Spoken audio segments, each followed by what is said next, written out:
Hello, NFL and Falcons fans. We've survived another work week, made it Yes. to Saturday, and it's time for another edition of Atlanta Sports Unlimited's Jackson Pigskins. I'm your host, Tom Pollen, along with my co-host, Wanda Weidman. Hello. So, NFL trade deadline was last Tuesday. Ended at 4 p.m. Eastern Time. And a number of teams made moves to strengthen themselves for a run at the postseason. One team that didn't make a move to strengthen themselves for the postseason is the Atlanta Falcons. Desperately needed pass rush help and decided to stand pat. Now, in a way, I do understand that. Yeah. They don't have the draft capital. We okay? I think we're getting a little feedback from Chris. So I don't hear anything, so yeah. Okay. But again, I know the Falcons are low on draft capital. But there were defensive ends, there were pass rush linebackers out there, and they didn't make a move for any of them. But this is when, if you see yourself in contention, this is where you want to make that move and put yourself, strengthen yourself and make a postseason run. Were you disappointed in what the Falcons did this last week, Wanda? Yeah, I would have thought that they would have, picked up some help, but again, like you, I kind of understand with the draft capital that they're going to hang on. They did a lot of moves earlier in the year, and I think they knew where they were, and I think they really feel comfortable with the group they have, especially being that we're getting to that point, we're winning games, and they're holding teams where um, where we can win. But I think at this point, um, I think it was a smart move on their part. They need to hold that capital because they need to make uh, some replacements in the draft in the off season, and I think this for them is basically relying on what they've got at this point and making the team do what they need to do. Okay, yeah. Coming up, the Falcons in 2025 currently have rounds 1, 2, 4, and conditional 6th round from the Chargers, depending on what Tyler Heineke does this season, and a 7th from the LA Rams. Traded the 3rd for Matt Judon, which is turning into a bust. Mm-hmm. 6th to the Rams last year for Van Jefferson and their 7th round pick. And their original 7th round to the Eagles for Contavious Strait, who hasn't even played for the Falcons so far this year. Right. So, rough to see. I know they did use some draft capital to try and pick up some pass rush help again with Matt Judon, but nothing is showing up on the stat sheet every week. It's the main weakness for this team. They have the secondary. I believe they have the secondary to contend. That's what's so frustrating. Yeah. But this week they attempt to go 5-0 in the NFC South against and face the Saints. And I can't remember the last time. The Falcons went 5-0 in the division. Right, I know. But the Saints launched their head coach Dennis Allen last week, which was a good decision. Yeah, I think so. Yeah, for crying out loud. It was so toxic. It was really toxic for that team with Allen there, and you could see the reaction from the players as soon as that happened, and they had their first practice this week. They said they've never seen a practice this way before. which tells you a lot about the fact that the team had already checked out, and now Yeah. they're playing to have dignity at this point. Yeah, I agree with you. I think they had lost complete faith in Dennis Allen. And um, so let's see. We have Facebook user. Um, Probably never been 5-0 in the division going back to the NFC West days. I got to look that up just to see. And we'll look that up, and maybe I'll leave that in the comment section down below after the show. See when the last time if the Falcons have ever gone 5-0 in conference play. Also, he says, at least we didn't pay Judon right off the bat. I am with you on that. And thankfully, Judon decided to play for the final year of his contract and said that he would prove himself worthy of new paper, and has not done it. And I think the sooner the Falcons part ways with Matt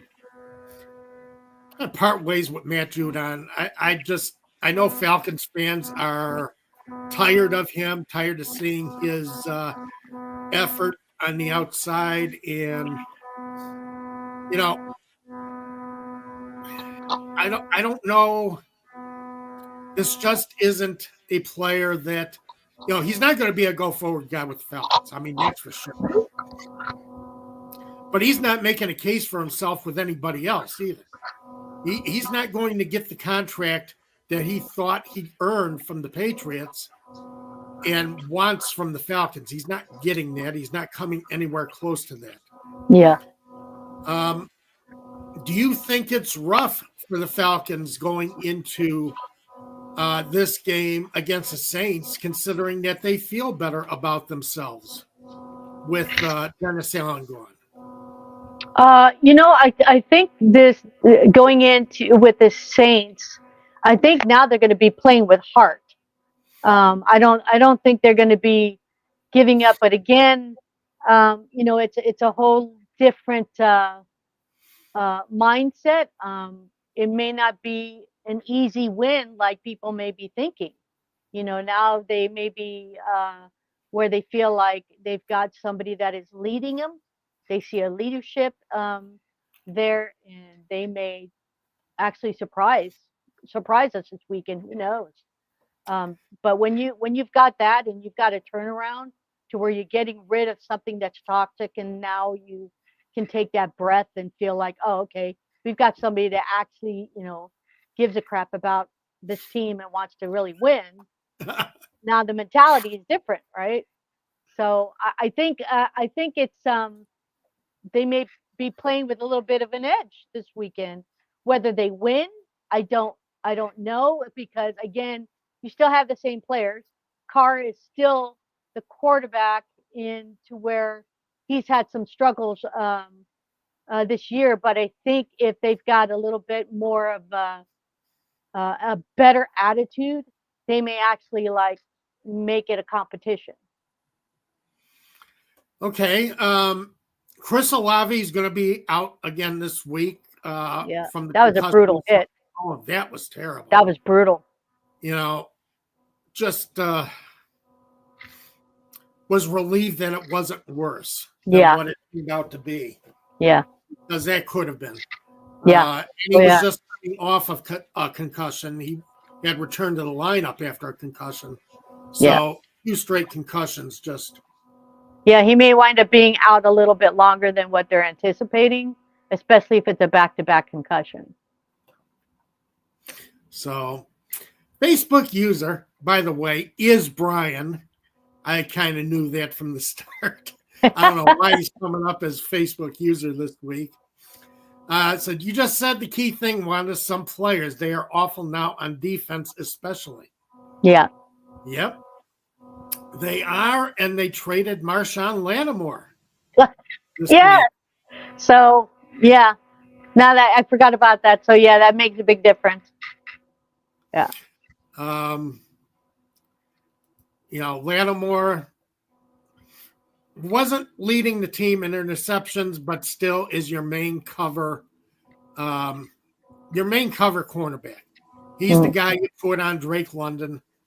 He's tall enough to face Drake London. They've had some battles. I mean, over their brief history against each other. Right. And, that's fun. That's always fun to watch, is those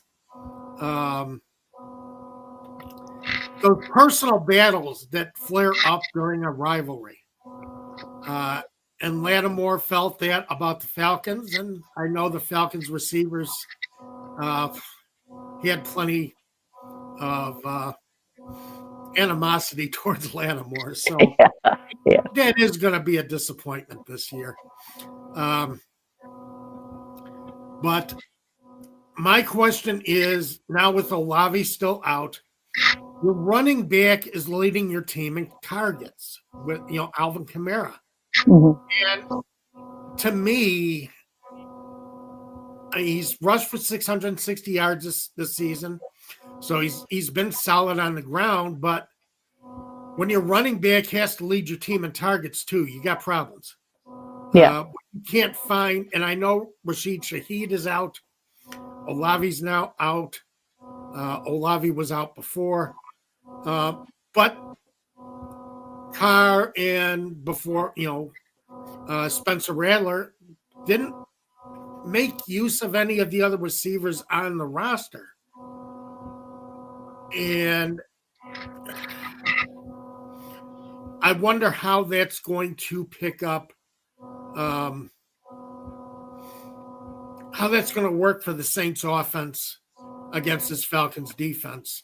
They're probably going to lean on Jawan Johnson, their tight end, a little bit more since Olave's out. So I'm pretty sure that's probably where Carr's going to try to go. But, the Falcons already know this, and they're going to cover that as well. So, I don't, I'm trying to see here, who they have in maybe Cedric Wilson. They might wind up playing a little bit more at the wide receiver position, but I think they're kind of I think they're kind of stuck there. So they're going to lean on that tight end because Olave was Carr's go-to, and now he doesn't have him. Yeah. So, no. Brian, I get it. Taysom Hill. That's true. Be using him, but he can only do so much as a receiver. But you do what you can. It's watching this Falcons offense against a weakened Saints defense now, trying to, the Saints are going to have to shut down Drake London and Darnell Mooney, who has developed a really great relationship with Kirk Cousins. Yeah. Darnell Mooney loves playing for Cousins. So, whoops. Oh, sorry. Let me go on mute for just a second. Sure. And let you take it over. Give me a second. Where's mute? I don't know where mute is. Oh, no. Oh, there it is. All right. So we've got, talking about the conference, last week, Falcons with effectively a 3-game lead over the Bucks in the division and a game up in the Cardinals in the conference. So good for a 3rd seed heading into week 10. Can the Falcons hang on to that seed, though? That'll be interesting to see if the Falcons can hang on to it for the rest of the long haul. Because in week 10 here, this is where the teams really got to dig in. They got to dig hard in wanting to get that division and stay in the playoffs. Here with the Falcons and Tampa Bay, The Bucks are going to try to crawl themselves back in, but we'll see how that goes. But if the Falcons can stay with that momentum, I think the Falcons can win their division, and I think they have a good chance going into playoffs. I think a win this week makes it big. Yeah. As I said, going 5-0 in the NFC West, NFC South. Brian mentioned the NFC West a little bit ago, and he's got me thinking NFC West. But going 5-0 in the NFC South, what Tampa's lost last week, it essentially puts this division square in the Falcons' hands. Now 6-3, effective 3-game lead in this division. But now you got to look at seeding. Right. And I know it's strange for Falcons fans to going into week 10 and not just looking to contend for a playoff spot. But the Falcons are actually at a point in the season where seeding becomes an important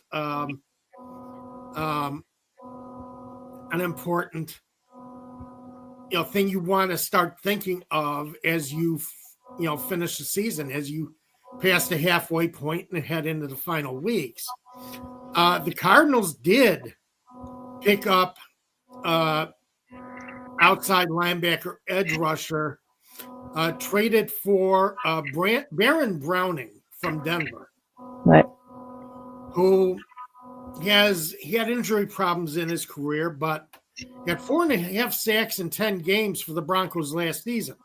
So capability is there, right, for Browning to make an impact on the Cardinals, because that's one of the areas that the Cardinals struggled with is pass rush on defense.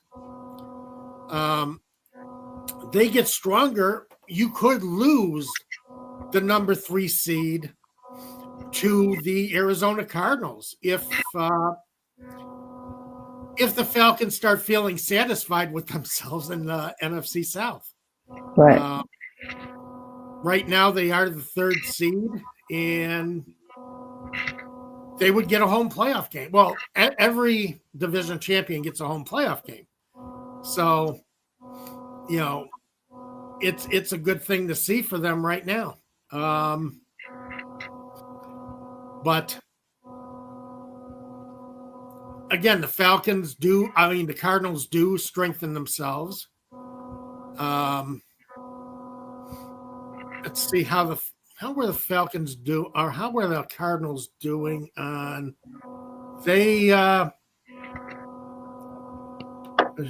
negative pass plays. They were 20th in the NFL,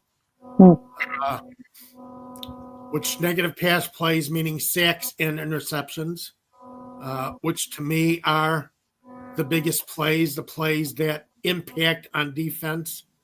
So they're making a move to improve that negative pass play percentage. The Falcons are, let's see, where are the Falcons? Falcons are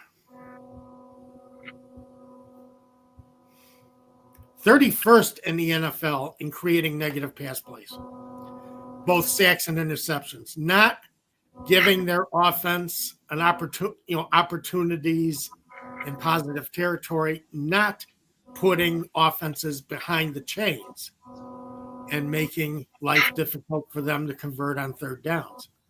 So, and that's what's going to kill the Falcons, because right now I see them as a 1st round out, even if they do make the playoffs.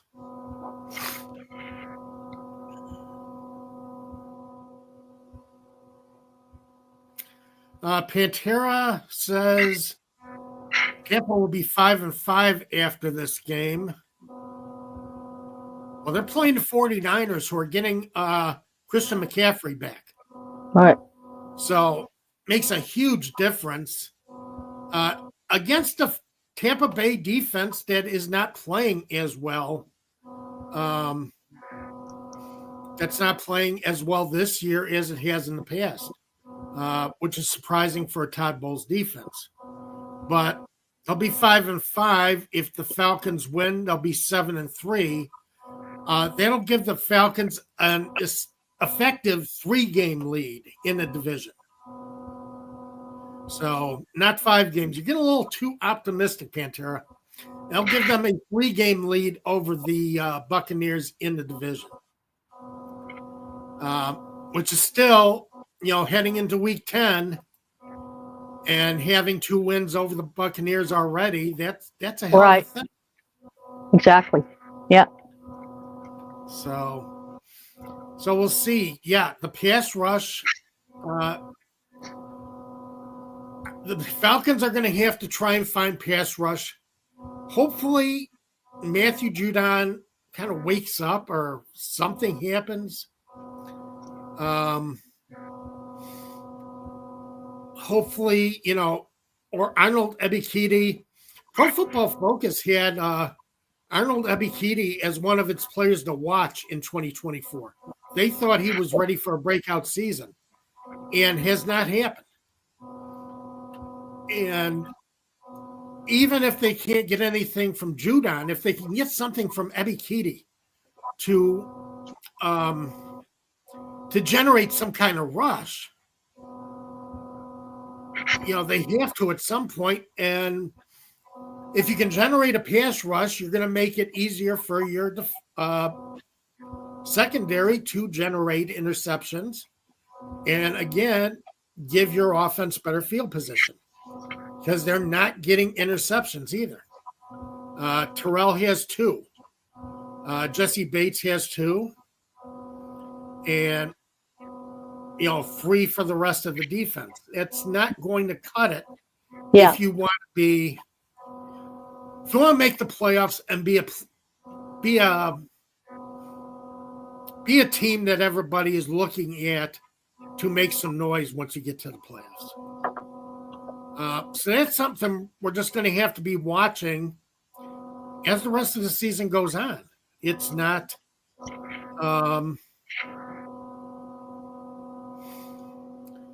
it's going to be a rough, finish.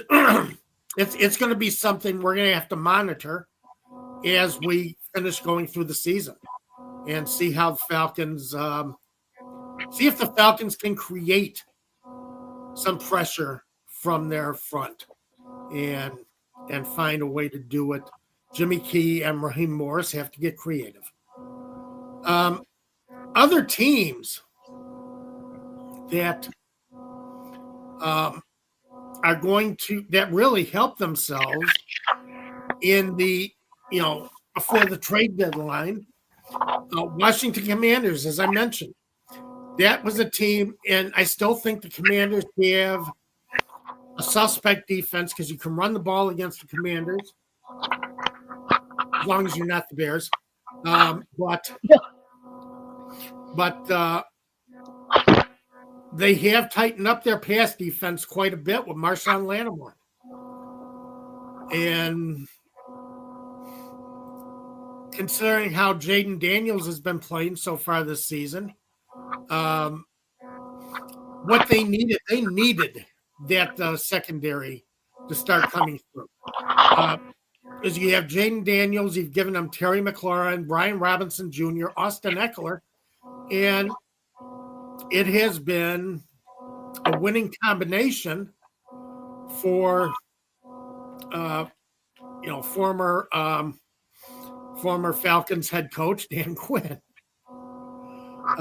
which I know isn't the greatest thing that Falcons fans want to see, that Dan Quinn has a team that's moving pretty effectively and doing a job for him. But the extraneous noise is on my side, is it?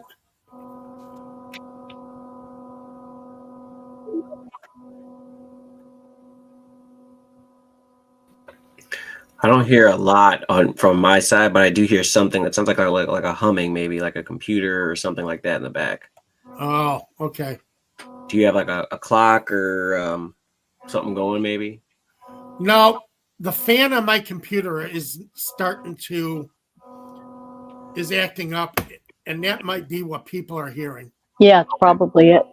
But I don't think it's. I mean, Sorry, on my Brian. end, it's not. On my end, it's not distracting enough though. Like it's not super loud. It's just like it's like white Yeah, noise in the I background. know, and I think that's my computer with the fan. And I apologize. I can't do anything about it right now. It's something I may have to, fix during the week or get fixed during the week. Because if I try and hit it or knock the fan down, it's going to be a lot rougher. But again, the Zozo decides she wants to be on camera. So, but that was a big Achilles heel on their defense. You can still run the ball against. Brian says hi, Zozo, and yeah, she's here for the show. The biggest move, I think, was the Detroit Lions picking up Zadarius Smith. Zadarius Smith from the Cleveland Browns.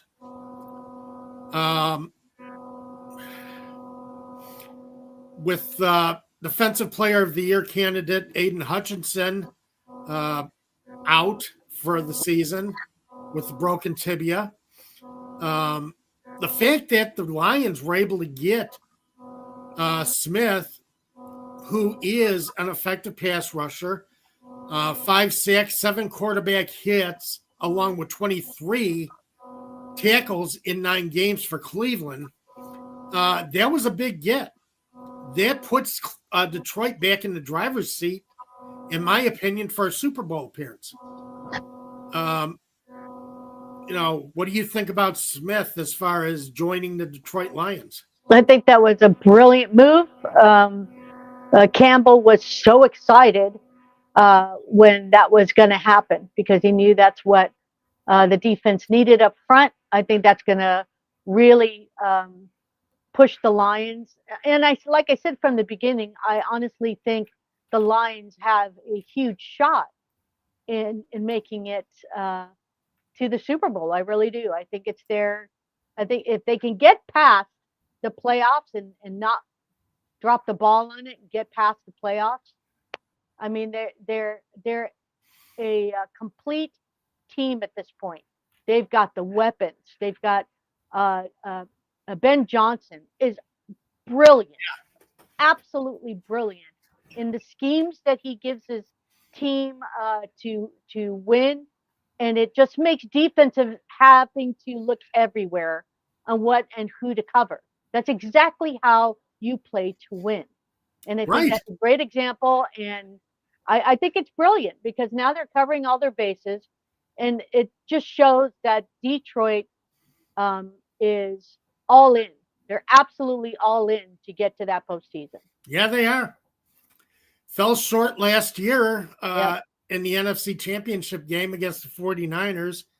To me, Dan Campbell left points on the field last year and hurt his team. And I think, Dan Campbell is one heck of a head coach. He's been a lot better than I thought he would be when he was hired. I thought he was a bit of a joke when he was hired, but the players have really taken to him. But you've seen how he's grown, though. You actually see how this head coach has grown through the years he's been there. So it's like he's taken things, he's learned from his mistakes, and he's like, I'm going to put my team in a position to win, and work with the coaches and the players to make sure we get there. And the respect that the players have for him, they are playing for their coach. Yeah. Yeah. You can tell. Yeah. And it's a team that is dominating still. The last 2 weeks, even without Hutchinson, beat the Titans, which is not a challenge. Destroyed the Titans. Actually, it's their special teams did a lot of the damage against Tennessee. Yeah. And beat the Packers last week. And, they don't have too many obstacles on their way to the playoffs. Yeah. To the first seed in the conference.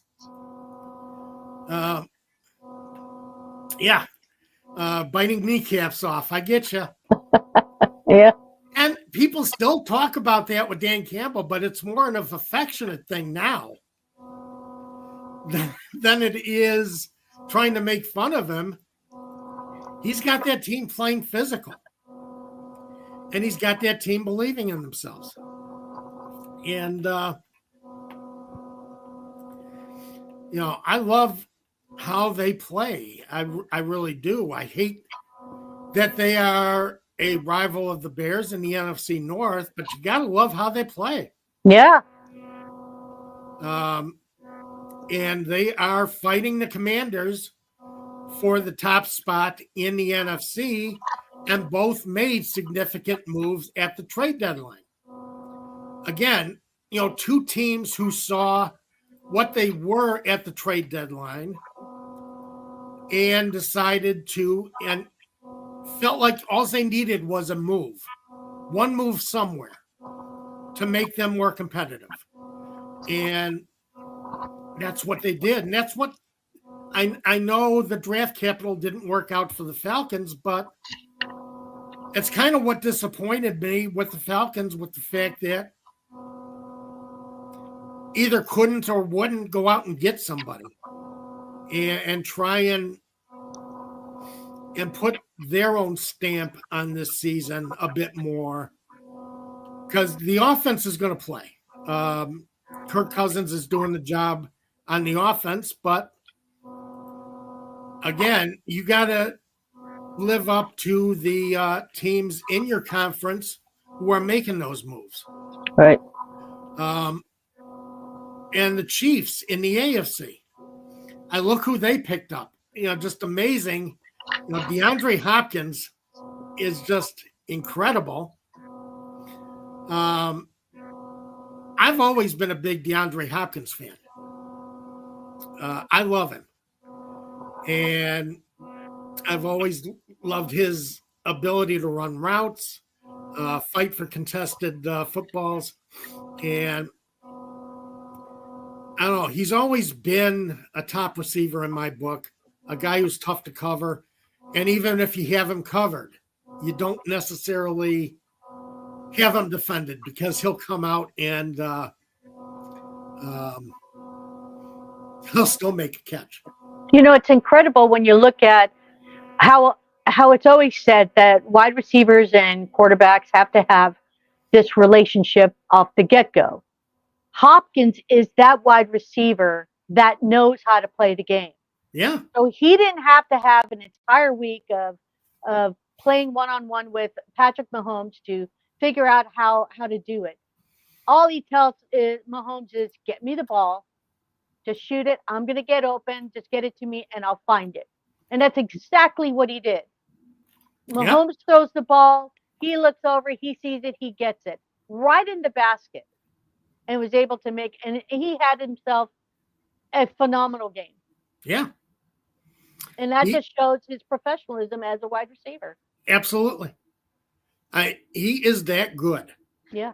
And him and Mahomes are going to be just a nightmare. Oh, it's going to be a nightmare. Yeah, that's a good word for it. Yeah.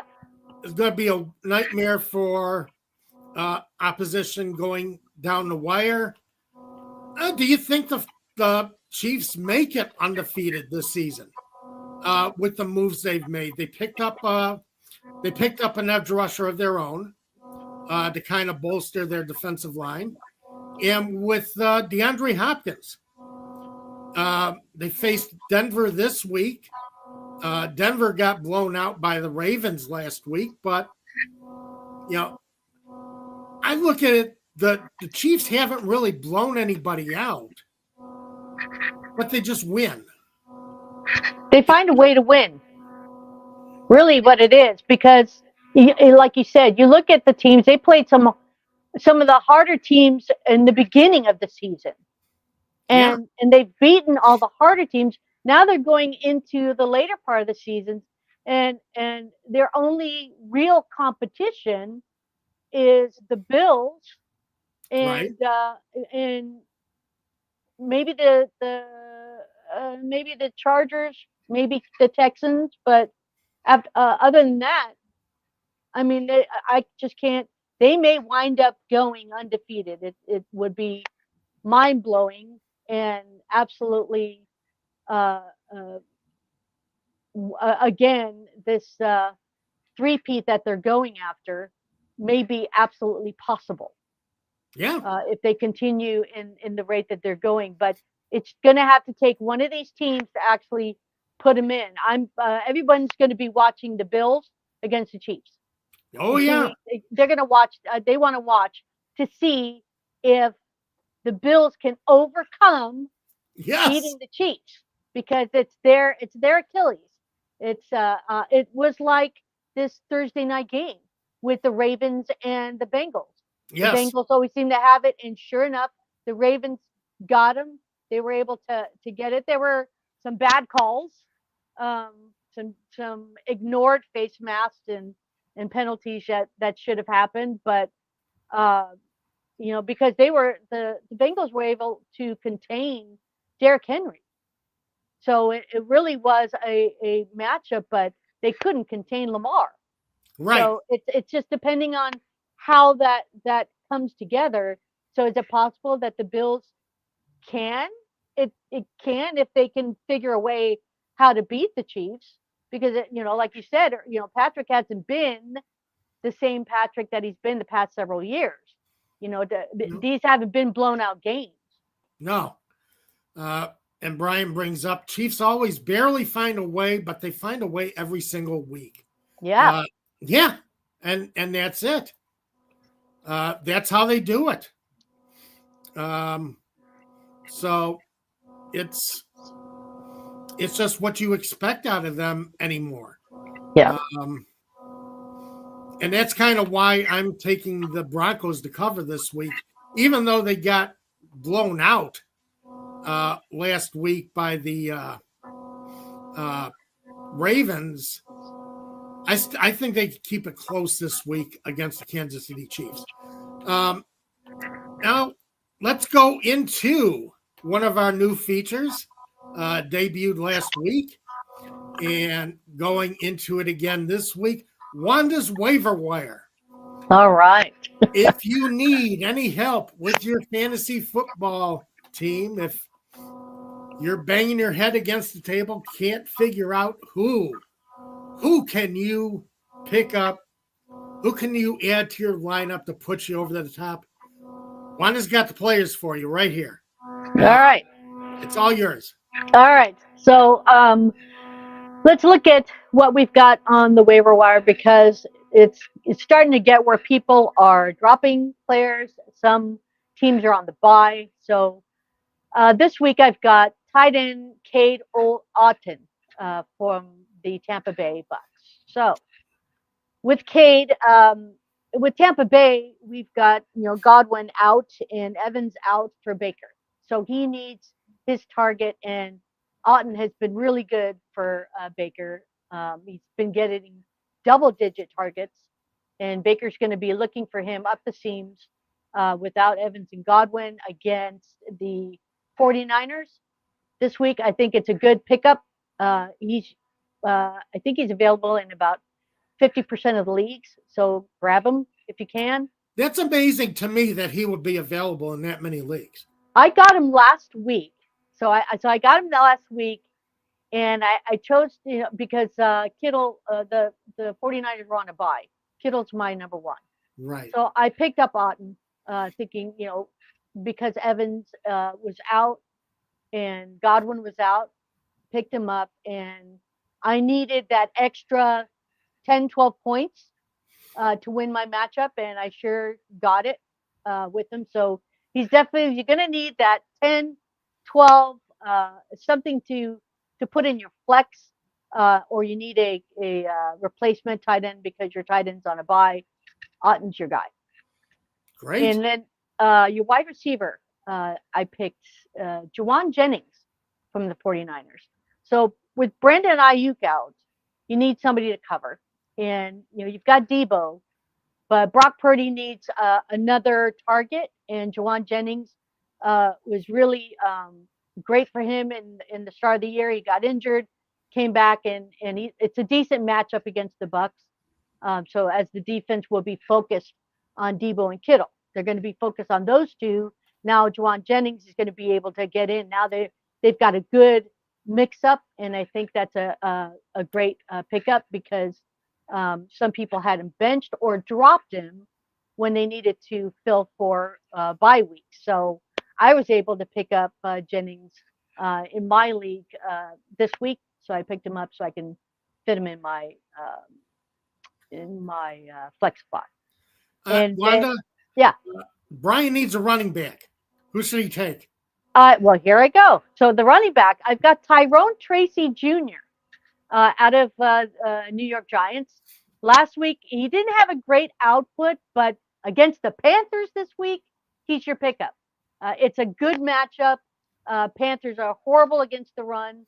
So I think he's going to be a great pickup. And I think the Giants are going to be leaning on the run game this week. So pick him up if you can, Brian. Brian said, nobody you mentioned available, a 12-team league. Oh. Oh, that is rough. Because, your waiver opportunities are very limited when you're fighting against 12 other teams to try and improve yourself. That is a rough one.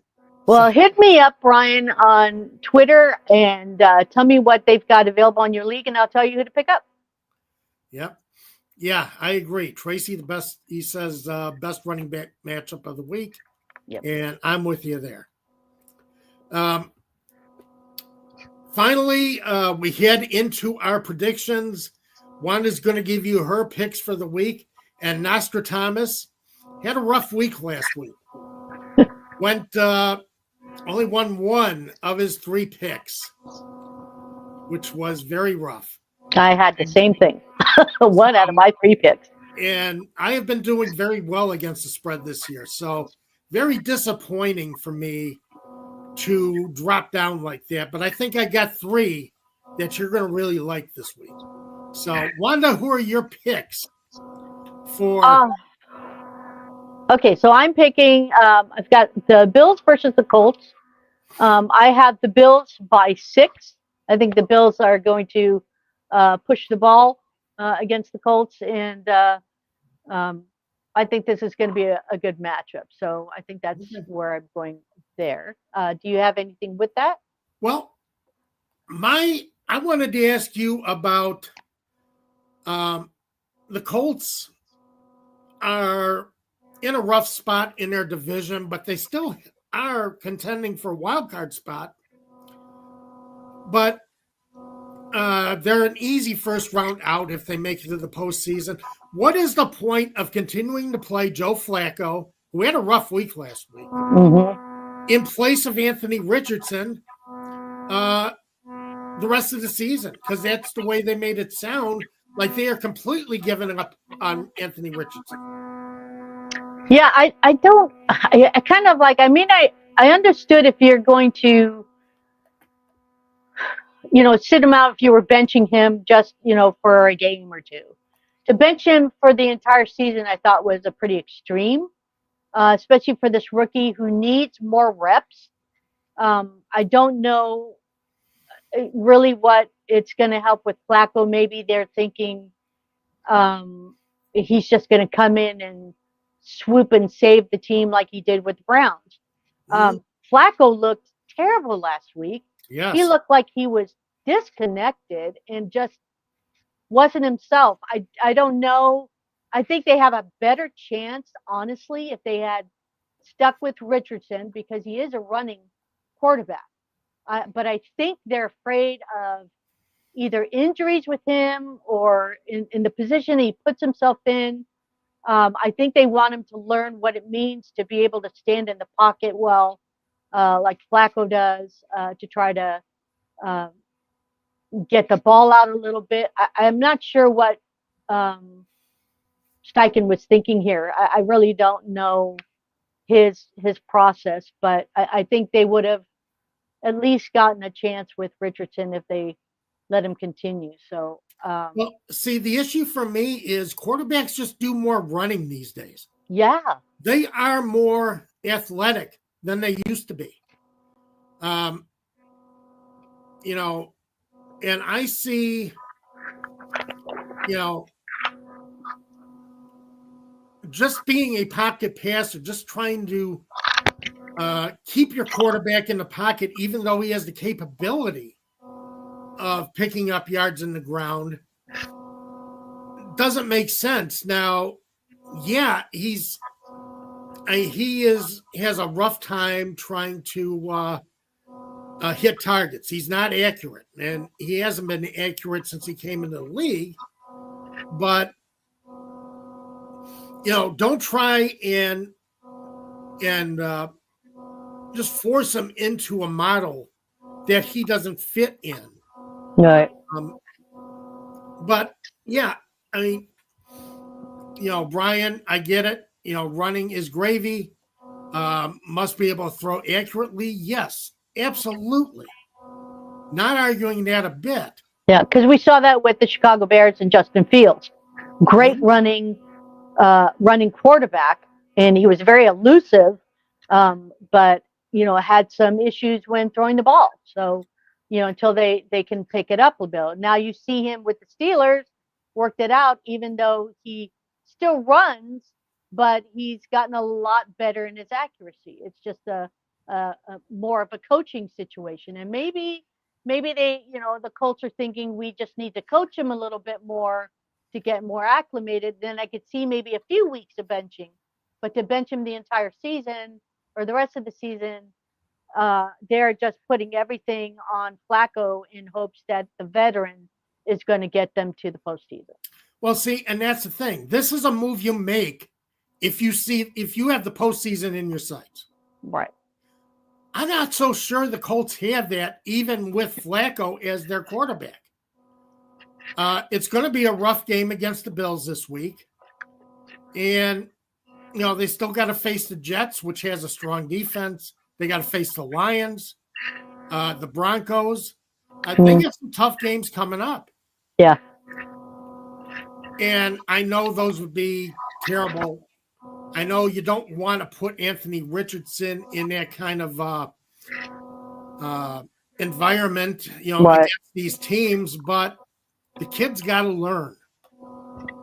And he's not going to be learning on the bench behind Joe Flacco. You're basically going to lose another season of development. Does Steichen survive that move? If the Colts don't make the playoffs, does he survive with the Colts? If for committing to Flacco over their young quarterback going into the rest of the season. Yeah, I don't know. I mean, how much does Irsay have input in this is another question. So I don't know. Yeah. Good question. And now going on to my second pick, I have the Falcons versus the Saints. I have Atlanta. I have Atlanta by 7. I think the Saints under new leadership could make it close, but I think Falcons have the better edge. I think they have the better players. And after Lattimore is gone, now you've got another new corner in the back, whoever that may be at this point. I can't remember who it was. But I think they have the better edge, and I think the Falcons take away this game. Yeah. And then, yeah. What do you think? Awesome. Awesome. Yeah, I'm hoping they win. I think you can run against the Saints, and I think Bijan and the tag team with Algiers, I think that's going to be. Yeah, so do I. Yeah. And then the Dolphins versus the Rams. So I have the Rams I have this as a close game. So I have the Rams by 1 because since Tua's back, I think that they're putting it together. Rams defense will keep it competitive, but Stafford's going to find a way. So I did read earlier today that Hill didn't practice due to some wrist discomfort he's got. Still think it's going to be close, but if his wrist is really bothering him and he can't make those catches where he can drop because he can't turn his wrist a certain way, I don't care how much you try to bandage your wrist. If it's not mobile enough, it will be very difficult to make those plays. We'll see what happens. We haven't really seen that much of Waddle lately in the game. So I think they're going to try. The Dolphins are going to try to hit the ground with a Shane and Mostert and see where they're going to go from there. But I still think it's going to be a close game, and I'm just going to make it Rams by 1. All right. Sounds great. So there's your there's my picks. There's your picks. There's your picks for from Wanda Weidman. And Nostradamus is going to step up for you with his picks for next week. And I am taking Sunday night. I'm taking the Chargers, favored by 7.5 against the Tennessee Titans. Chargers, I don't think we'll be looking ahead to week 11 against the Bengals and 12 against the Ravens. Need to stay ahead of the Broncos in the AFC West. And I think Will Levis is also starting for the Titans and just going to be a disaster. Oh, yeah. I think the Titans know what they're getting out of Will Levis anymore. And it's not much. Yeah. So, taking the Chargers favored by 7.5. I am taking the underdog Broncos at Kansas City plus 7.5. Love that half-point kicker in this game. Again, we made the point earlier. The Chiefs they're not blowing anybody out this season. Games are close, but the Chiefs still find a way to win. The Broncos defense got exposed a little bit last week against the top offense, but I think they do come back and play a tough game against Kansas City. I don't think they win, but I do think they cover. By the way, Brian, I do think Falcons minus 3.5 is a great bet for this week. Yeah. But I am also taking the Eagles, favored by 7 over the Dallas Cowboys. Cowboys are winless at home at AT&T Stadium this year. This is a team that is just has a lot of problems. They did pick up a receiver this last week to try and offset the fact that the only player that they had as a playmaker was CD Lamb. So they picked up Mingo? Yeah. Right. From the yeah, that'll help. Wow. That'll help. They needed another receiver. If Mingo can do it, I don't think they're going to be able to stop Saquon. I just don't think they're going to be able to.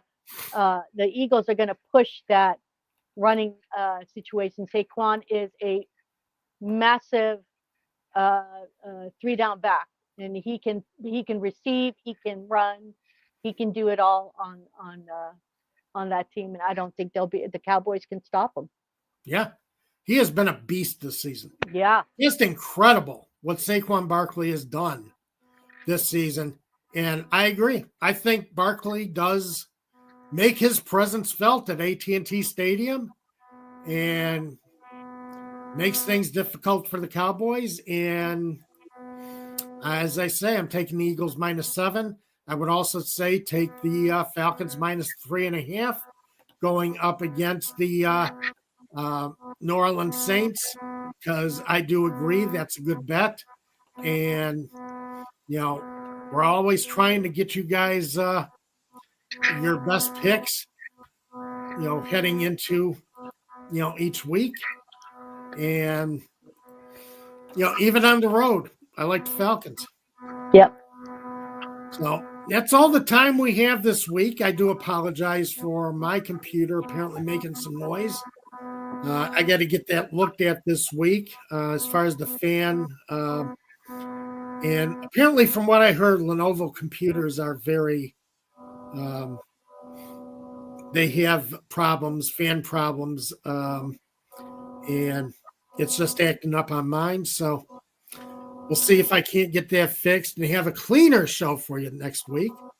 But, hopefully we're talking about a Falcons team that's another game up, another game closer to the division title, another game closer to a postseason spot and a number 3 playoff season. So have enjoyed having you all here.